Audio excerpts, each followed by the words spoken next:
오늘 같이 나눌 말씀은 히브리서 말씀을 가지고 하나님이 기뻐하시는 제사라는 제목으로 함께 나누도록 하겠습니다.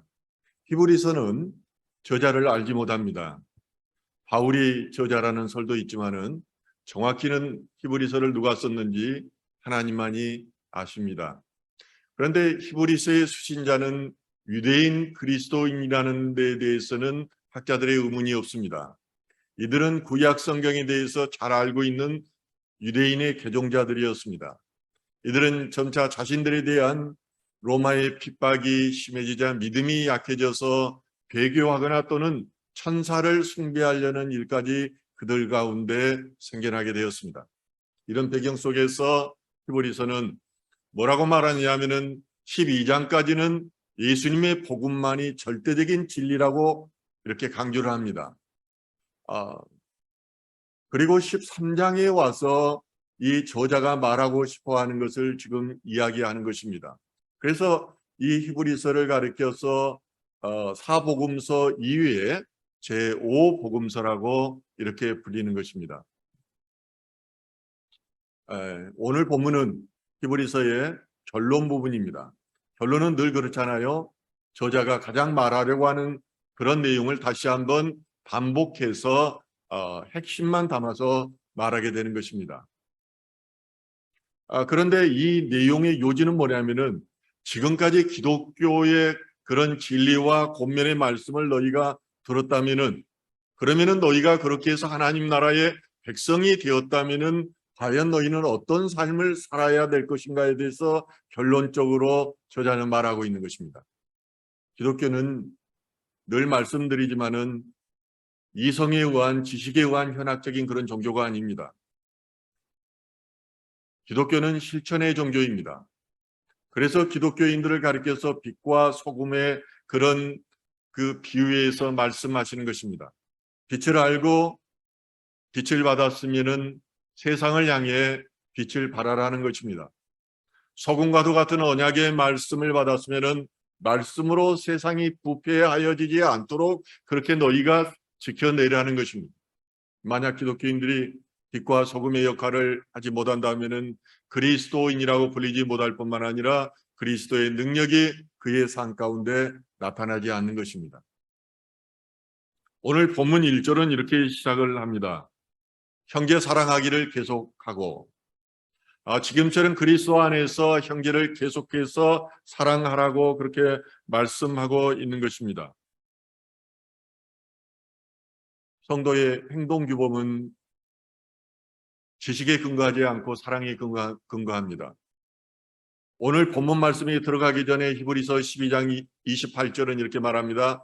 경건하고 두려운 마음으로 하나님께 기쁘게 받으시는 예배를 드리자. 그리고 나서 13장 넘어오면서 형제 사랑하기를 계속하라 이렇게 가르치고 있는 거예요. 이 말씀은 결국 뭐냐면은 하나님이 기뻐하시는 제사가 바로 사랑이라는 것입니다. 삶의 예배자로 살아가는 그 기본이 사랑이라는 것입니다. 본서신의 수신자 중에는 그리스도를 포기하고 과거의 유대교로 돌아가려는 그런 사람들이 많이 있었습니다. 그리스도교는 세상에 하는 방식을 거스립니다. 그들 방식대로 살아가지 않는 사람들입니다.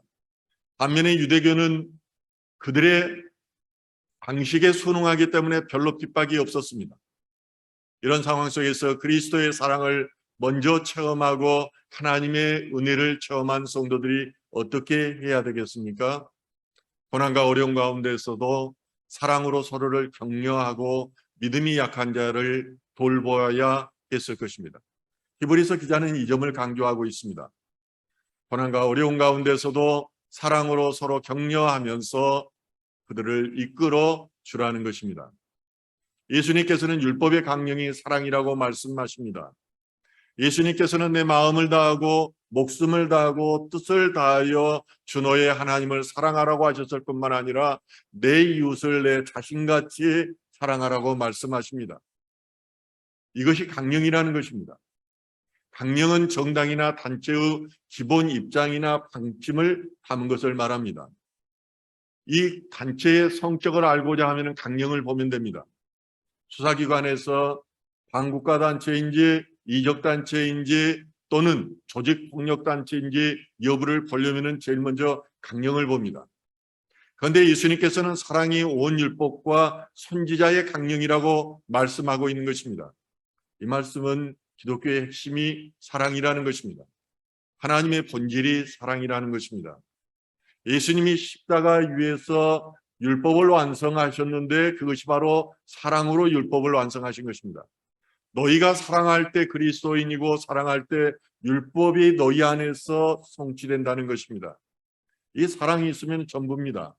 이 사랑이 없으면 아무것도 아닙니다. 하나님께서는 양이나 염소나 수소를 잡아 피와 함께 올리는 제사를 흠량하시지 않으시는 분입니다. 의식적인 제사의 시대는 끝났기 때문입니다. 성도님들이 드리는 그런 예배의 헌물을 기뻐하시는 분이 아닙니다. 그 마음과 헌신의 행위를 보고 기뻐하시는데 그 행위의 근거가 바로 사랑에 있다는 것입니다. 너희 마음속에 예배와 기도와 헌금의 마음속에 하나님 사랑과 이웃 사랑이 있느냐는 것입니다.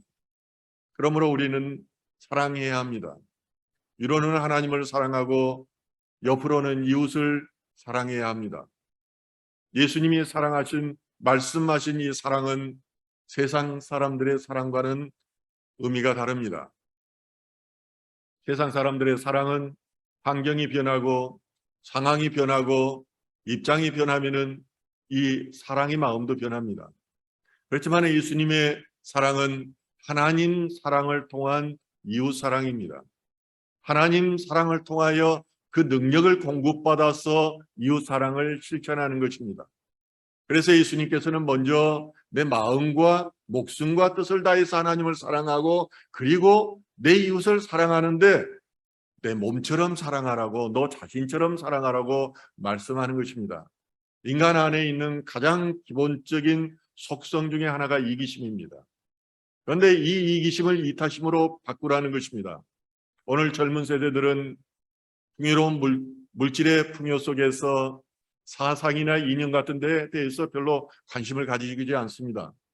신의 존재를 거부하려는 경향이 그들 안에 있습니다. 왜냐하면 그들 안에 독립성을 추구하기 때문입니다. 그들은 개인의 독립과 풍요로운 삶을 추구하면서 개인의 자유와 권리를 극단적으로 중요하게 생각합니다. 그러나 역설적인 사실은 하나님 없는 세대들은 오히려 더 많은 소외감을 느낍니다. 직장 가운데서도 사랑받고 싶은데 인정받고 싶은데 인정받지 못하니까 60% 가까운 젊은이들이 자꾸 직장을 옮기는 것입니다. 관계성이 더 피폐해지는 것입니다. 오직 자기 사랑만 있고 하나님 사랑이 없기 때문에 부모도 잘 공경하지 않습니다. 이웃도 사랑하지 않는 것입니다. 혼자 컴퓨터 게임하면서 그냥 즐거워하면서 힐링 타임 하는 것입니다. 이렇지 않으려면 우리는 인생의 목표와 가치를 하나님께 두어야 됩니다. 하나님 사랑 안에서 내 안에 있는 이기심을 이타심으로 바꾸어야 하는 것입니다. 이것이 바로 내 몸처럼 이웃을 사랑하는 것입니다. 순전한 하나님의 사랑, 이타적인 이웃에 대한 사랑은 성령이 임하지 않으면 매우 힘든 그런 행위입니다. 그런 의미에서 초대교회는 성령이 임함으로 뜨거운 하나님 사랑과 형제 사랑을 실천할 수 있었습니다. 그들은 사랑 안에 함께함으로 모든 물건을 서로 통용하고 자신이 가진 재산과 소유를 팔아서 각 사람의 필요한 만큼 나눠줬습니다. 그럴 뿐만 아니라 그들은 날마다 마음을 같이해서 성전에 모이기를 힘썼습니다. 뭐 됐을까요? 집에서 가져온 떡을 떼고 하나님을 찬양하고 기도하고 하는 일을 했습니다. 왜 초대교인들이 저렇게 뜨겁게 사랑을 실천할 수 있었을까요? 그것은 살아계신 하나님을 보았기 때문입니다. 살아계신 하나님을 경험하고 체험했습니다. 그들은 바라는 것들이 실제로 이루어지는 것들을 경험하였고 보이지 않는 것들을 보는 신앙 체험을 하였습니다. 그들은 다니엘의 세 친구가 불못불 속에서 살아난 이야기를 이야기로 보지 않았습니다. 다니엘의 사자굴에서 살아난 이야기를 실제로 믿고 그것을 실행했습니다. 그들은 살아계신 하나님의 영원히 다스리는 것, 그리고 하나님의 나라가 멸망하지 않으며 하나님의 권세가 무궁하다는 이 사실을 믿고 실천했던 것입니다. 그랬더니 어떻게 됩니까? 동일하신 하나님께서 그들의 삶 가운데 임재하십니다. 끊임없이 다니엘에게 보여주었던 그 이적과 기여적을 삶 가운데서 경험하게 하셨습니다. 이 경험이 바로 그들로 하여금 순수한 마음으로 하나님을 사랑하게 하셨고 이타적인 마음으로 이웃을 사랑하게 했던 것입니다. 인간 안에 있는 가장 실제적인 욕구였던 소유욕을 버려서 소유욕을 남을 위해서, 사랑을 위해서 실천할 수 있었던 것입니다. 하나님은 오늘날도 동일하십니다. 하나님은 다니엘의 사자 입에서 그를 구하여 주었듯이 오늘날도 하늘과 땅의 표적과 기적을 믿는 이들 가운데에 보여주시는 것입니다. 그러므로 우리의 예배는 주일날 잠시 교회 건물에 머무는 데 만족해서는 안 됩니다. 예배가 삶 속에 드러나야 되는 것입니다. 실천하는 것이어야 됩니다. 그래서 오늘의 예배가 모이는 예배라면은 우리 오후의 예배는 흩어지는 예배요, 사랑을 실천하는 삶의 예배자로 살아내야 된다는 것입니다. 성도들이 교회에 출석하지 않으면은 전화해서 안부도 물어봐야 됩니다. 그리고 믿지 않는 그런 이웃들을 보면은 그런 국률한 마음이 있어야 됩니다. 그들이 나와 같이 천국에 가서 하나님 나라를 경험할 수 있도록 인도해야 되겠다는 그런 마음가짐이 우리 안에서 일어나야 됩니다. 이런 것들은 목사님이나 전도사님이 하는 일이라고 생각한다면 그것은 사랑의 함정입니다. 이 함정에 빠지면 성도님들의 신앙이 성장하지 않고 열매 맺지 못합니다. 왜냐하면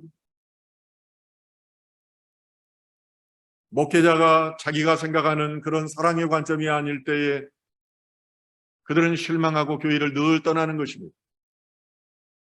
그래서 하나님께서는 계속해서 사랑하는 성도님들의 태도를 보시고 그 제사를 기뻐하시는 것입니다.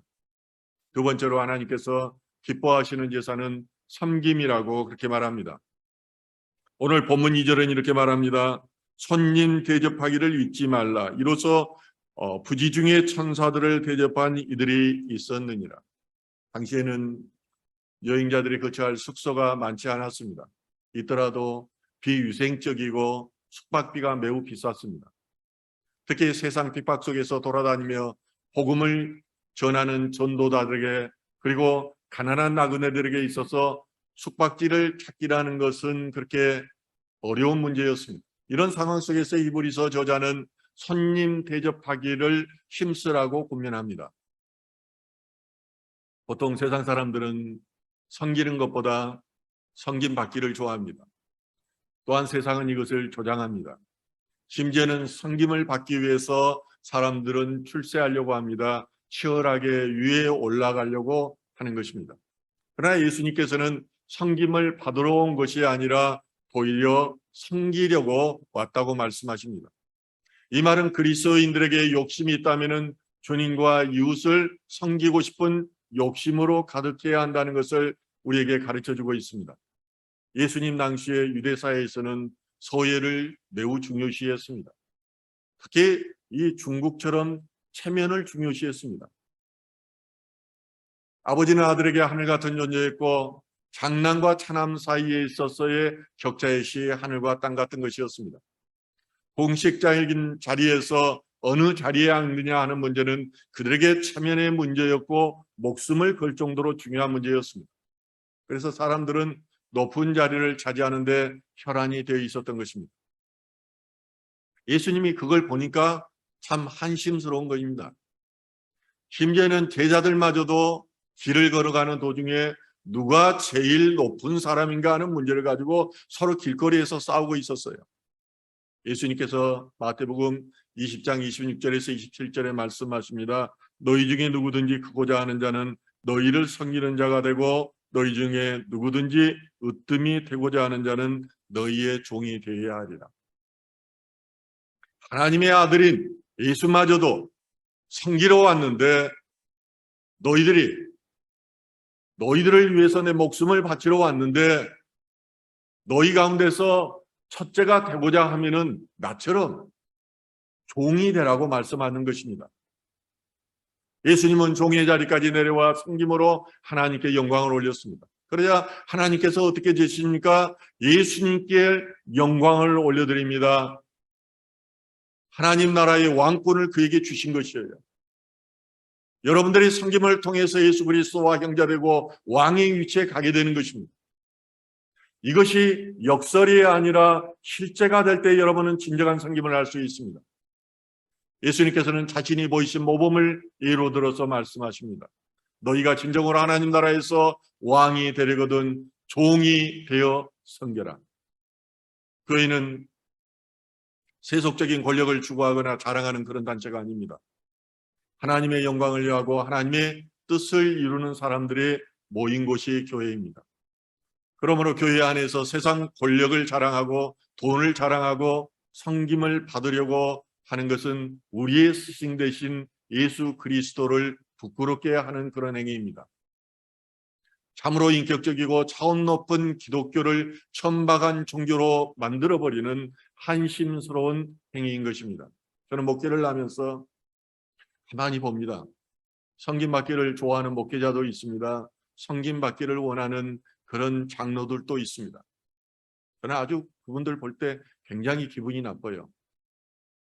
대체 저 사람들이 그렇게 섬김받고 싶고 잘난 체 하고 싶으면은 세상 나가서 하고 세상 사람들 앞에서 잘난 체 하는 사람들끼리 모여서 하면 되지 왜 주님이 계시는 성전에 와서 저러는지 이해할 수가 없는 것입니다.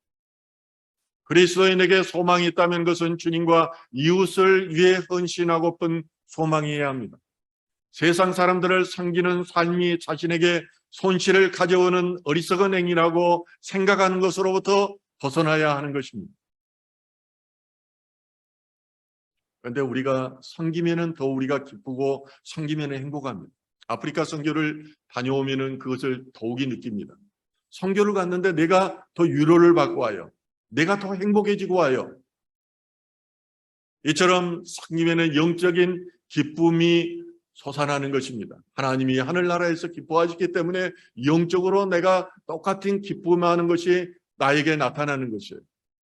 이 사실을 오늘 본문 2절이 말합니다. 어떤 사람들은 손님을 대접하다가 자신도 모르는 사이에 천사를 대접하였다는 것입니다. 이 말씀 좀 난해하지 않습니까?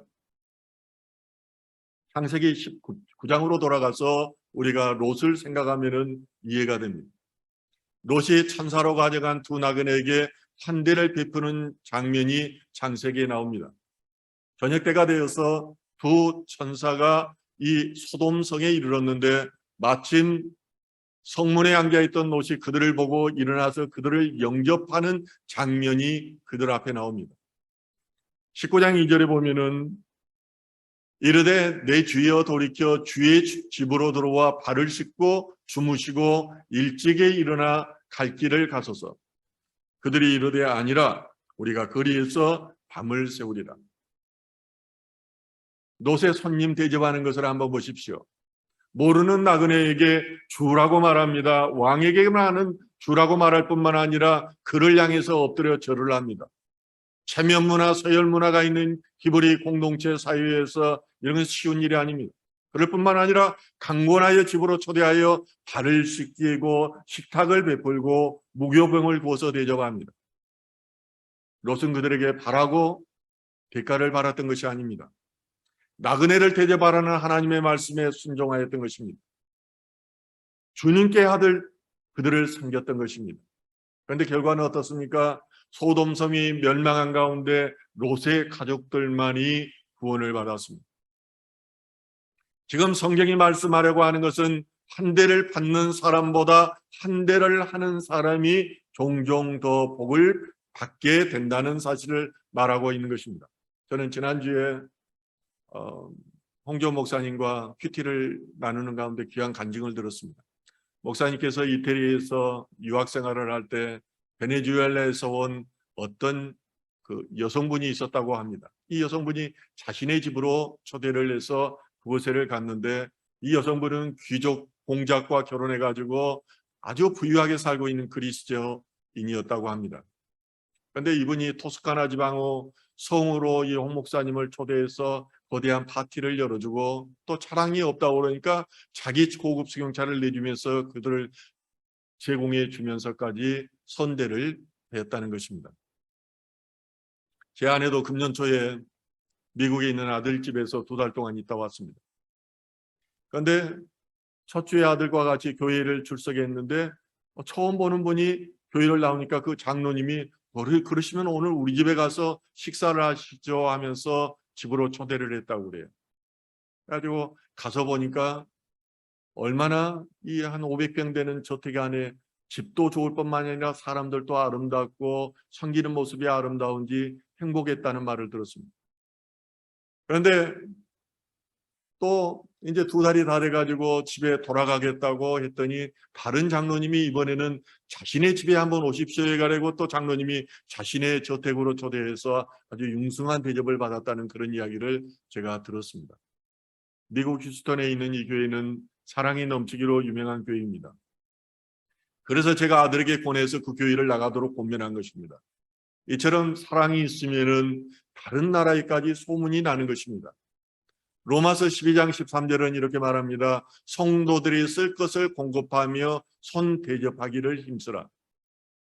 무엇보다도 손님을 잘 대접하는 것이 그리스도인의 의무라는 것입니다.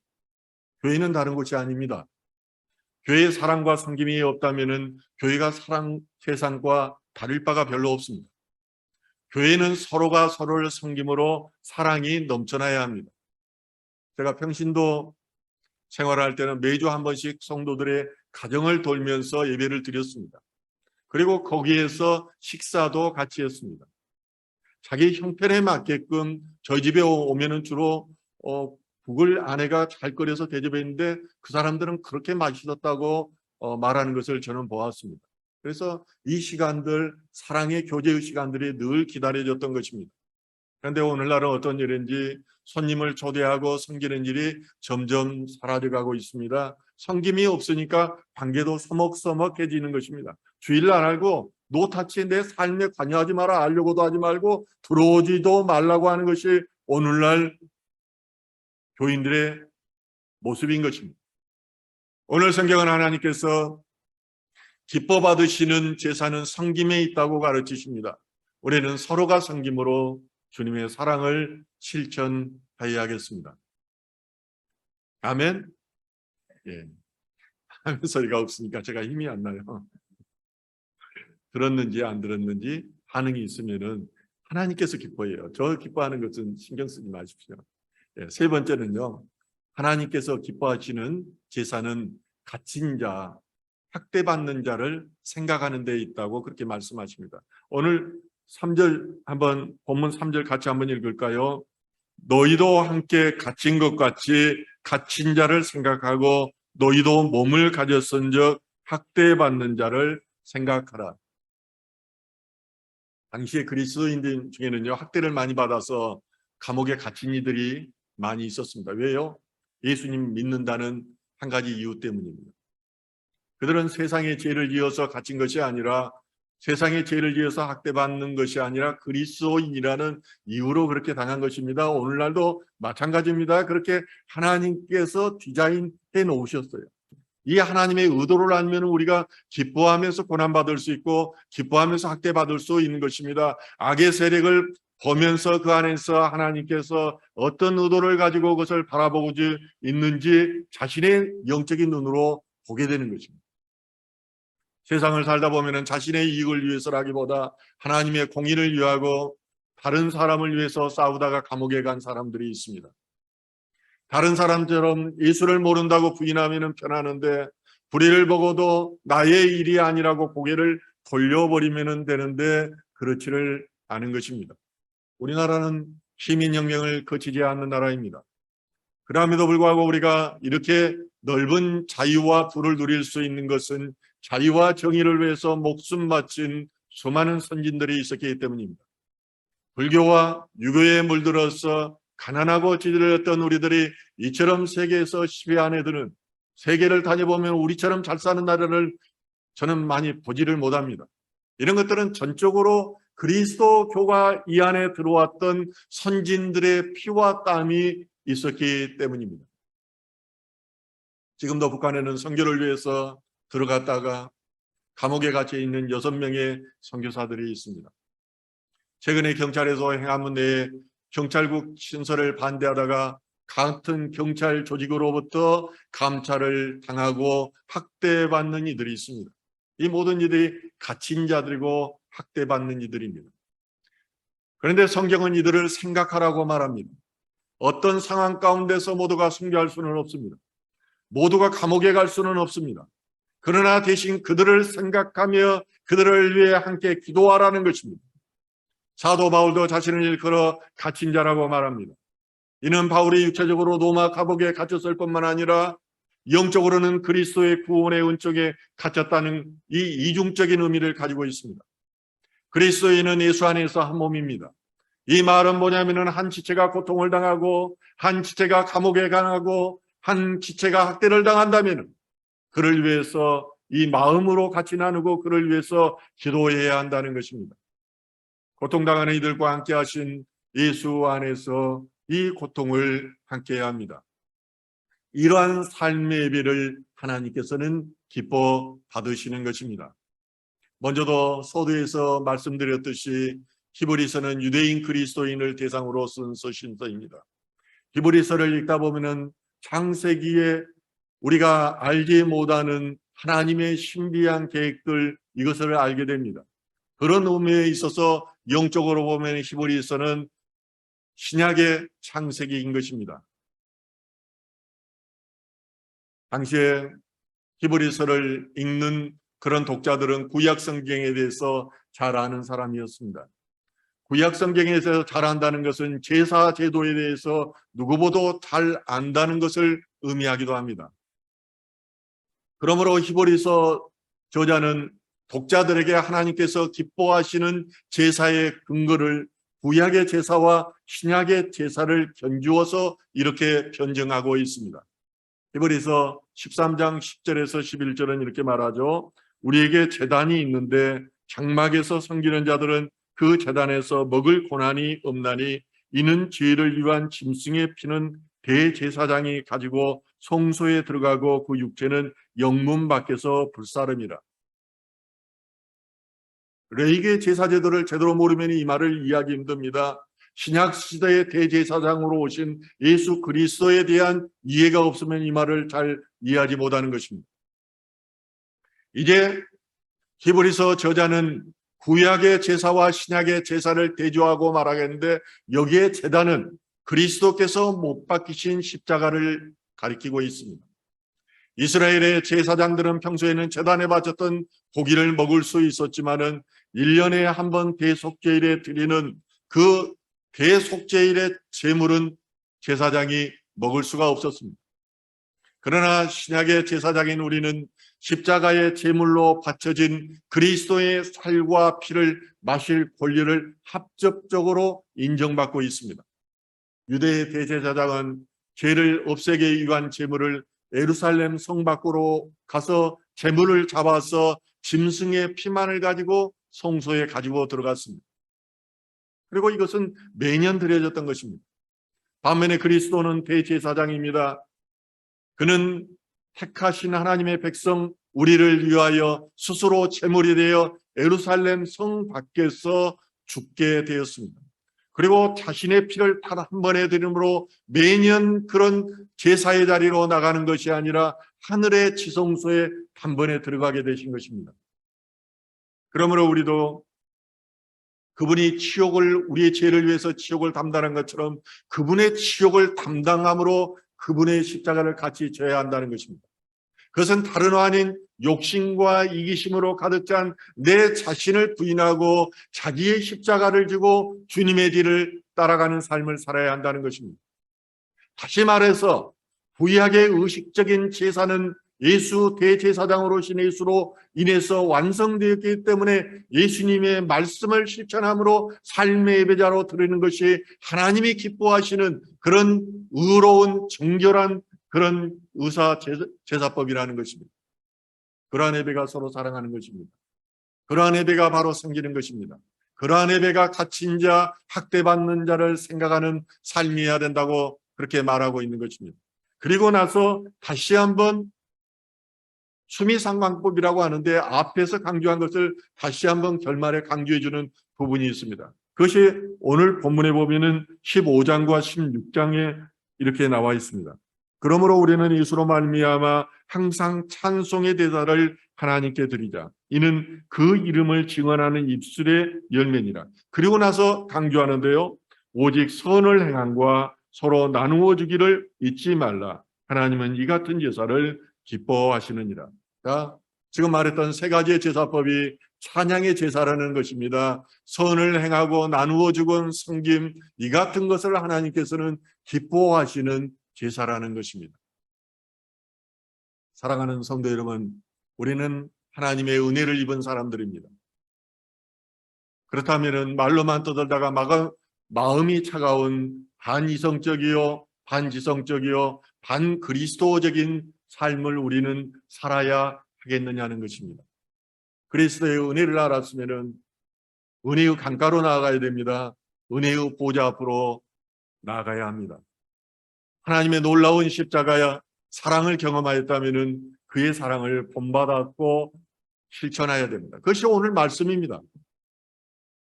너희의 오늘 제사라는 것은 그런 의식적인 제사가 아니고 삶의 예비자로 살아가는 제사여야 한다는 것입니다. 사랑하고 섬기고 갖춘 자를 생각하는 기도하는 그런 예배여야 한다는 것입니다. 이런 이타적인 사랑의 본면을 삶의 자리로 예배의 자리로 뿌리내야 합니다.